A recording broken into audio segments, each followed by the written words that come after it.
Is it rational to believe in God? Many people think that faith and reason are opposites, that belief in God and tough-minded logical reasoning are like oil and water. They are wrong. Belief in God is far more rational than atheism. Logic can show that there is a God. If you look at the universe with common sense and an open mind, you'll find that it's full of God's fingerprints. A good place to start is with an argument by Thomas Aquinas, the great 13th century philosopher and theologian. The argument starts with the not very startling observation that things move. But nothing moves for no reason. Something must cause that movement. And whatever caused that must be caused by something else, and so on. But this causal chain cannot go backwards forever. It must have a beginning.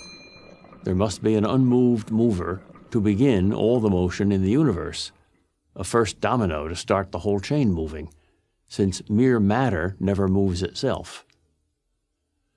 A modern objection to this argument is that some movements in quantum mechanics, radioactive decay, for example, have no discernible cause.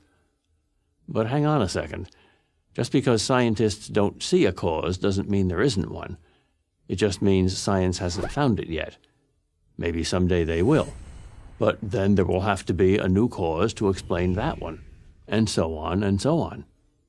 But science will never find the first cause. That's no knock on science. It simply means that a first cause lies outside the realm of science. Another way to explain this argument is that everything that begins must have a cause. Nothing can come from nothing.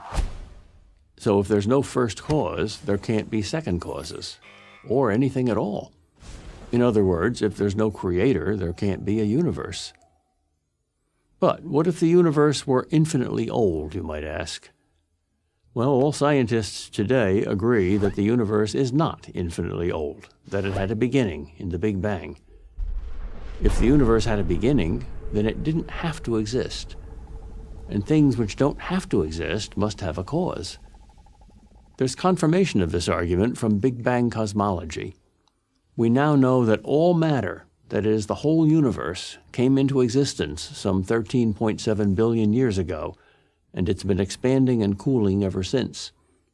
No scientist doubts that anymore, even though, before it was scientifically proved, atheists called it creationism in disguise.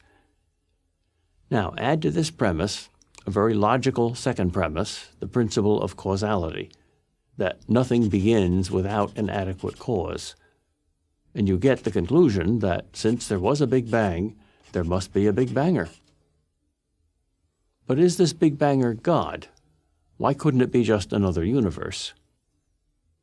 Because Einstein's general theory of relativity says that all time is relative to matter, and since all matter began 13.7 billion years ago, so did all time. So there's no time before the Big Bang.